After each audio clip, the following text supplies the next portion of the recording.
Your coach talked about y'all's response, yesterday when you came back here. I'm curious if any other people have maybe stepped up as leaders outside of the usual suspects after the loss in the locker room. I think you don't just look to one person and say, oh, that's a leader on our team. He's the guy. I think it comes from a lot of people, and that's just how we orchestrate and operate as a team. Guys like Taji that can speak up. Obviously Jake on defense. JT Thomas. We have guys all over the place that can speak. I can't just sit there and name one guy, and it's a collective around here.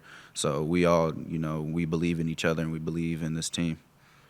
And just sort of maybe honing on one aspect, what's sort of been the message to kind of, forget about Saturday, forget about ULM and kind of move on?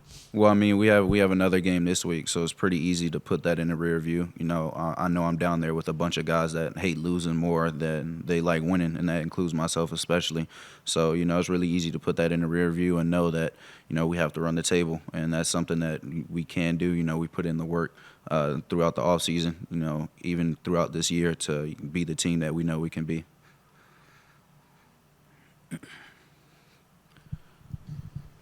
When it comes to some of the sacks you took last week in particular, how much is that maybe on yourself as far as as you get more game experience under your belt, getting better at getting rid of the ball, or just kind of recognizing when that blitz is coming and you're not going to have a chance to do anything? I put that all on myself. I take full responsibility for that. On TV, it appears it's like, oh, that guy he came free. It's not see guy, get guy out there for the offensive lineman. You have leverage, you have angles, and, it's hard to see that stuff in the three-point stance. Those guys can twist, they can stunt, they can linebacker. You saw it in the beginning of the second half. He came up, touched the offensive lineman, and bounced back. So, that messes with their rules. But, for me, I see the whole field.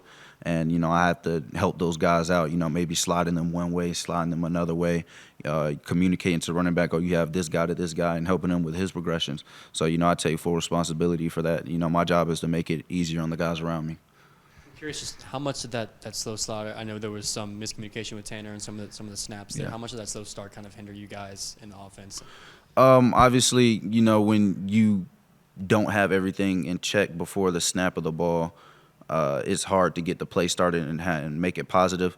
But like I said, I take that on myself. Maybe it was something I said. Maybe my voice inflection was a little too loud, a little too low. And that's something that we talked about throughout the game with Tanner. And, he's a veteran guy. He's really experienced. So, for that to happen, I don't put that on him. I put that on myself. Do you attribute that to maybe some of the looks that they were showing, maybe some of the stunts that they did, or some of the different blitzes that maybe thinking a lot, maybe thinking too much? I wouldn't say thinking too much. It's just making sure that my guys are in the right position, obviously, for the play to be successful. They showed several different looks, several different fronts. They stemmed as well. But that's a part of my job to, recognize that, see the whole defense. And, they can do whatever they want up front. But, in the secondary, at times, like Coach alluded to, guys were open. And, the shell gives it away. So I wouldn't say it's overthinking. Southern Miss's pass defense, they're not even allowing 200 yards through the air. I think I think they're averaging only 195 allowed. Just kind of what have you seen from them defensively as you've started your preparation? I've seen a bunch of different things, different fronts. Like I said before, the ability to stunt. We've seen some of the pressures before that they have shown on film. But like Coach Chesney said, I expect them to come in all guns blazing. Every front, every pressure that they can send, every blitz, every disguise. So, really just honing into my film this week and making sure me and the guys are in cohesion. And then Coach was just talking about playing at home. Just what is it about kind of playing at home and this week with homecoming? And I mean, you guys play really, really well here. It seems like you guys feed off the crowd. Just what is it about kind of playing at home here? Oh, 100%. We take real pride in playing at home. This is our house. We want to defend it. And, of course, with it being homecoming, a lot of alumni, a lot of people who are very proud and, diehard JMU fans coming back to see us play. So we take great pride in that. Not only do we play for ourselves, most importantly, we play for, the fans as well. Maybe it might be a person's one and only time to experience a JMU home game. So we want to make sure the product we put out there on the field is the best. When it comes to handling the pressure and getting the ball out, how much of it is just kind of getting the experience in game and seeing it on the field versus, watching it on film, or is it kind of a balance between both? I believe it's a healthy balance between both. Obviously, with film watching, you can help yourself as far as what you're seeing and the leverages and the angles. But at the same time, sometimes some of those things that you see, I might have an unconscious response to it because, okay, I've seen this before, so I expect this and this to be open. But, they do say experience is the best teacher, but I do believe that with film as well, you can make up for some of that lack of experience. Yeah, I mean, obviously the sacks kind of mess with the total, but you rushed for negative yards, I think, the first time all season. What are you kind of going to do here, like, when the pressure comes, if you're going to run, just to, like, make that decision quicker? Yeah. I think there are a bunch of different things that I can do in response to, the pressure. I can help those guys with slides. I can get to my running back. If the running back is involved with protection, obviously one-on-ones and things of that nature. And then obviously using my legs as well, but that comes with being situationally aware, knowing the down the distance, the time in the game or whatever, how much we're down by. Do we really need it, or can I throw this away to keep us in second and manageable or a third and manageable? I noticed you were wearing like a pretty heavy spat on your ankles. Was there anything you were dealing with? There weren't that many design runs in the first half. Nah, that's just extra protection with the spat. It's just something to keep my ankles in place. Any other questions for Shane? It's not exactly the same situation, but you guys last year had the interim coach. You had a little more time to prepare for your next game, but just when you look over at their side of things, do you kind of like anticipate maybe them having a little extra juice or like just any kind of emotional response to that situation? I mean, like Coach Chesney alluded to, you can see one of two extremes.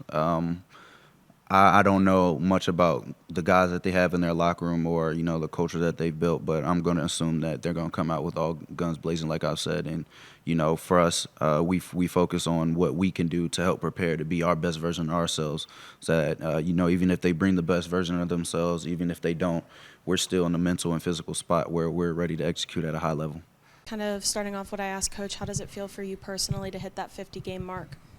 Yeah, I mean, obviously, I didn't get here alone. I'm very fortunate for, throughout my football career, all the people that have impacted me, the teammates I've had, obviously, Jesus Christ and, God, being able to, be healthy and play that many games, it's really not an individual effort. It takes, the man upstairs, and it takes a bunch of great people around you. So it just honestly is a time for me to, thank all the people who have impacted me and got me to this point in my football career.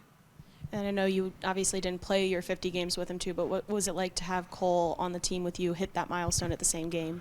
Yeah, I mean, he means so much to this program, and he's someone who, when I got here, was one of the first people that I really wanted to meet and get to know, because he's a JMU legend, and to see what he's done at this level of football, and how much it takes to stay healthy and play that many games, and in a program like this, like, it is a phenomenal football program. It's not like he was a part of a program that was bad where he could play when he was young. Like, he brings it every single day, and he's a special individual, and to see what he's done and what he means to this program, and just to be a part of this team with him, it's a blessing to, play with a guy like him. And, it's really cool to see someone like him accomplish that and be a part of his team, man. He's just such a phenomenal football player, and I'm lucky to call him a friend and a teammate. I asked Zoe the same thing, but I want to get your perspective on how the team, how the locker room, you think, has reacted and what your message has been as a leader. Yeah, I mean, to see the way the guys responded, it's really cool. Like, people aren't just hanging their heads and like packing it in. Like, guys are like, they have a chip on their shoulder, they're angry, they want to respond. And, like Zoe said, like, guys in the locker room, like, they hate losing more than they love winning. And I think that is just, an edge and a fire that burns inside you. Like, you don't sleep. It's hard. Like, anytime you lose a football game, it's devastating. You only get so many of them. So to watch the way the guys just came back to work and gave it everything they had, like, our bodies didn't feel great yesterday, but who cares? Like, we went in there, we attacked the lift, we tried to make it the best lift of the year, we tried to make it the best Sunday walk through the year, and, that's the only thing you can do is respond. So, very proud of the way the guys have handled it so far.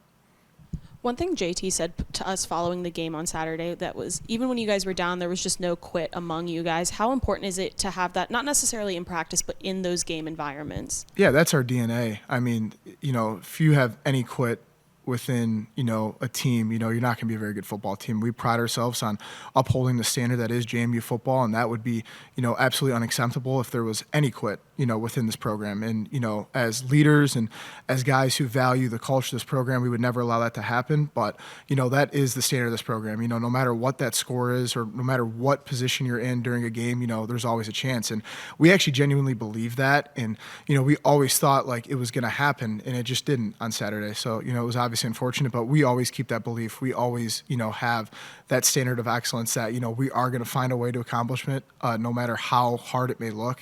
I just think that's, the kind of DNA of this program and this team. What have you seen from Southern Miss early in prep, and how important is it to stay in your gaps when you're going up against a quarterback that can run the ball? Oh, yeah. I mean, you have to, get extra people in the run fit, too, because it's a +1 run scheme now. So it presents a lot of challenges. I think their quarterback is phenomenal. You can see how their offense has kind of evolved throughout the year with the different quarterbacks they use, kind of what they do. They stay true to a little bit who they are, with some of the screens and, motions, the way they dress things up. But, they're going to want to run the ball with their quarterback, and he's a phenomenal athlete. I think their offensive line plays together. I think they have phenomenal receivers and tight ends, and their running backs can run the ball too. And I don't think their talent level is, indicates what their record may say. Like, their record is not, what their talent is on their team. They're a very talented football team, and I expect them to play, really hard and really together this Saturday. We're going to get, a huge test from a talented team. I don't think their record is anything of what their talent level is. They're a very talented team. Yeah, it seemed to me that, Crawford's in place of Roadmaker. Of course, was like a Florida State transfer. He came into Southern Miss. I think he was expecting to make an impact this year. But just talk about, like, the trust that they have in Crawford. Obviously could change with whatever the new coach may do. But if they go with Crawford, just talk about just the problems he presents, because he took 26 carries last game. Yeah, I mean, he's phenomenal. He's tough. He's really fast. He's really athletic. He can throw the ball too. He does everything really well. I mean, he's a true, athlete at quarterback and can make, really hard throws, and he can make some really impressive runs. So it's going to take a full 11-man effort every single play to make sure we contain him and contain the weapons on their offense. So it's just going to take us sticking to our rules, sticking to our process, and doing our 1/11th the best of our ability. You have to have assignment football when you're playing a quarterback with that much ability. What is it about playing at home that you guys as a defense just kind of feed off of? Yeah, I mean, there's nothing better as a defensive player when you can get the crowd in on third down and it affects their ability to communicate and get lined up. It's hard for an offense to operate with how much rhythm they have and need, on any given series. And when you bring the crowd into it and the crowd kind of affects the game, I just think you feed off it as a defensive guy. There's nothing better than struggling to communicate and stuff on third down while they're also struggling, and it's a lot harder for them. And just to have that kind of 12th man, on the field with the way the fans affect the game, it's awesome, especially for the defense. And then you guys have your next two at home. Now it's wedged in between a bye, and I know you're focused on this week, obviously, but just how important is that, you think, just in this point in the season, just to not have to worry about travel for a little bit? Yeah, I mean, honestly, we dominate any circumstances that are put in front of us, so I don't think, anybody really, thinks about that too much. But obviously, playing at home in the stadium is a blessing. So anytime you get to play in front of, our fans at home, that's just fun. I know you had an injury in the last game. What are sort of the takeaways you've gotten from the training staff this year, and what are some of the things that reminded y'all to stay healthy so far into this season?